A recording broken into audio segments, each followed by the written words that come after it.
I wanted to clear out some doubts regarding accuracy that I posted on the previous video for the Witchhunter. This video's been long overdue, but I've been away preparing for 0.3. So before we jump into the whole accuracy thing, I wanted to go over a bit regarding the Witchhunter loops regarding explosions off the Witchhunter feeding into cast on freeze. I was testing this fire version, and I wanted to try a shock one as well. But it seems like I was wrong, because you'll notice that whenever I hit a monster and I ignite it, the energy counter goes up. Now whenever a corpse explodes, it should be a vastly larger fire damage hit, so the cast on ignite counter should just skyrocket up. And as you see, it didn't go up at all whatsoever, despite monsters having been ignited, as you can see by the corpses there. So what's going on there is both of these specify hits from skills. I missed that bit, so yeah, since the Witchhunter's explosion is not a skill, you will not be getting any energy off of those. And yeah, what that means is that what's going on the Frostwall version is that you're getting a lot of clear from Frostwall triggering on a single monster, then that monster is generating Witchhunter circle explosion, and then that explosion is knocking off all of the other wall segments, triggering multiple Frostwall explosions. And then those are furthermore freezing monsters, applying freezing mark, and so forth. But yeah, that would be all that I have to cover for this character. Now we can jump into the whole reach/accuracy bit, on which I've done rigorous testing, so let me cut to another character. Alright, so I'm on my pure strength resonating shield charge character. I've gone ahead and removed resolute technique. Don't have any accuracy nodes on the tree, nor dexterity. And I've made sure to remove the ones that could have any, so none of my gear has accuracy or dexterity, and I'm doing as high content as I can comfortably test in, with as little accuracy as I have. I've also gone ahead and removed Avatar Fire, because I'll be using Cold Infusion to track which monsters I hit with Chill.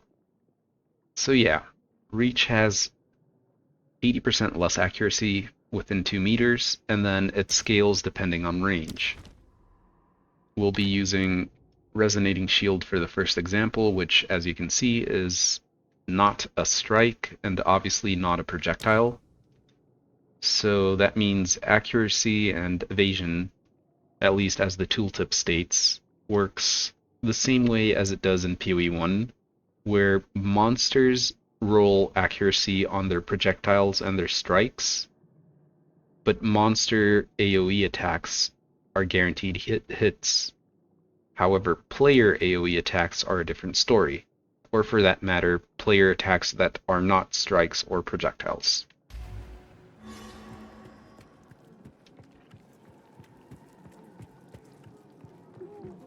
Okay, so as we'll see here, Come get me! we are not hitting monsters near, and we aren't any more consistent on the ones that are either further or closer away from us.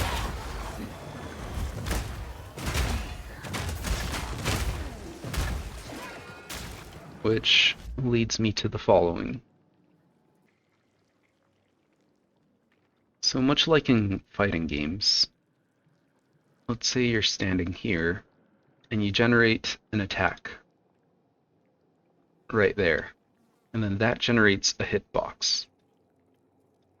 Every monster that is within the AoE will then perform an individual accuracy check versus their evasion. There's 3 ways that this could work regarding reach and its variable accuracy. The first would be that you track your distance to the point of origin of your AoE, and then that value of accuracy is applied evenly on all of the monsters, regardless of how close or how far away from you they are. The second way it could be calculated is that you generate this AoE, and then it measures how far away you are from the monster. And then that's what determines the range, the accuracy, sorry. The third way would be that you generate your strike here, and then the accuracy is calculated independent from where you're standing, but rather regarding the point of origin. So from the point of origin, this is one accuracy value, and this is another, even though you're standing all the way over here. I believe it's probably calculating relative to your distance, which would be more in line with the tooltip.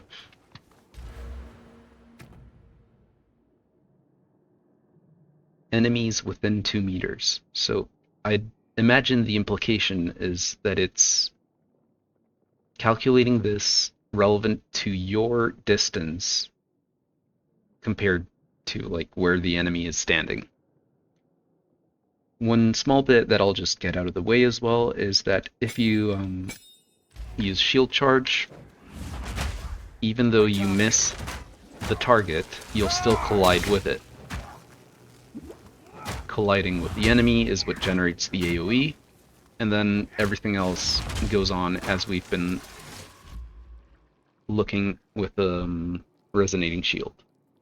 So then what does this imply for things like armor explosion versus heralds? Heralds have the line that their hits can't be evaded, which armor explosion does not.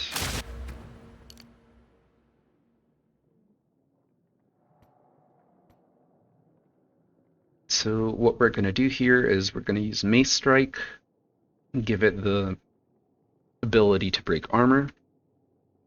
Then we'll use Reach to reduce our accuracy. And then we'll use Cold Infusion to track the chills.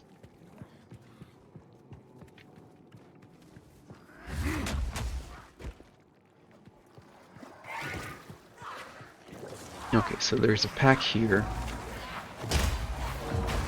My bad. There we go. So this monster exploded, but it didn't chill all of them. It only chilled one of the fish. Try that again. Only this one got chilled. So it is performing an accuracy check, which is in line with everything else that I've stated. Now, whether it's hitting or not hitting, it's not hitting all of them.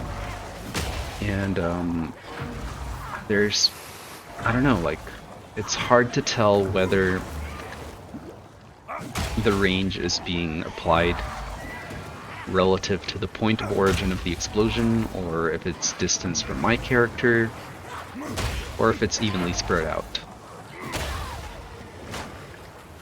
My interpretation, or intuition, I guess, is that it's as I mentioned. It'll always perform the accuracy check relative to where you're standing and how far away the monster is from you. This means that for things like corrosion on an attack, breaking armor, and then proliferating that with Herald of Plague and armor explosions happening all over the screen or even off screen, you'd be standing here.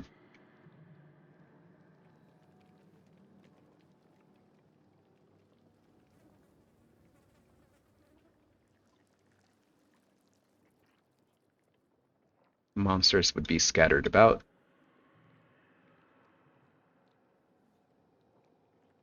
You'd hit one monster, it would apply the poison, it would break the armor, and then it would generate the armor explosion, and the accuracy would be checked from your distance to it. Then the poison would proliferate and break armor over here, and then it would perform accuracy relative to this, which leads me to think that this is why Resolute Technique is the best option for that kind of setup. Now, regarding Shattering Palm and Voltaic Mark, as well as Freezing Mark, I'll have to swap to another character, so I'll be back with you in a second. Okay, so this is a weird Gemling Legionnaire that I was trying to put together some time ago. It wasn't very successful, so I didn't cover it. But what's important here is that I'm using this node, so that I'm using my Shattering Palm, Killing Palm, and Freezing Mark off of pure strength. My dexterity is as low as possible, and my gear does not have any dexterity, accuracy, or anything of that matter. So if we check Freezing Mark, which is the more important bit here, much like Armor Explosion and all of these other AoEs, Back to the grave. they aren't hitting all of the targets in the area.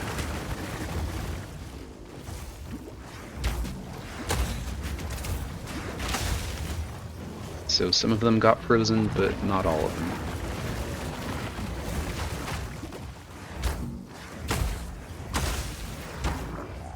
You can notice that not all of them are chilled once again. I'll do it one last time.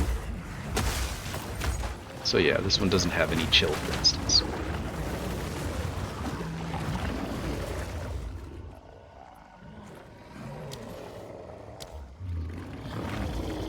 So yeah, it's the same behavior as Armor Explosion, where the AoE performs accuracy checks relative to your distance to enemies, which means that if you were to play the Witchhunter for the explosions and linking that with Frost Wall and getting Freezing Mark, you don't want to use the Reach. The last bit I'll cover, which is a bit of a niche thing, is Shattering Palm. The melee strike for Shattering Palm, the actual hit,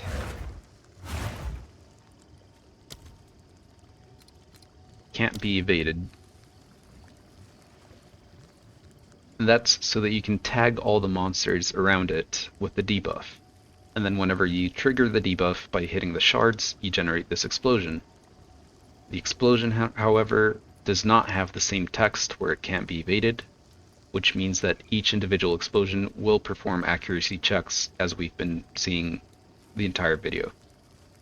It's a little bit hard to tell because you usually need a lot of monsters to see it.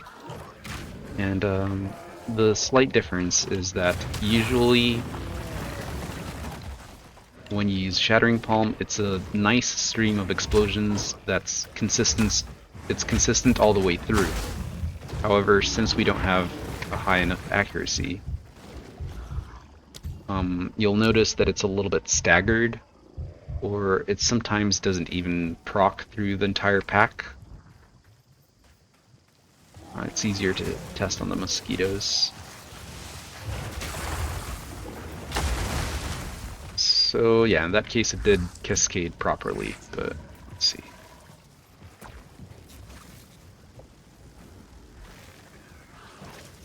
Stay dead.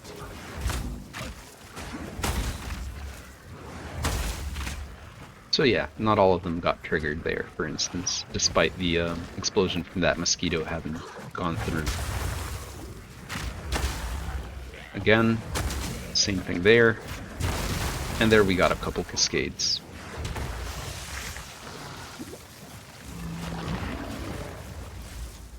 But yeah, I think that'll be it for this video. I wanted to go over it just because I want to make sure I'm not misinforming anyone. And in doing so, I'll look into updating the thumbnail, title, and description to the previous video, as well as linking it to this one, so that people can be as clear as possible with it.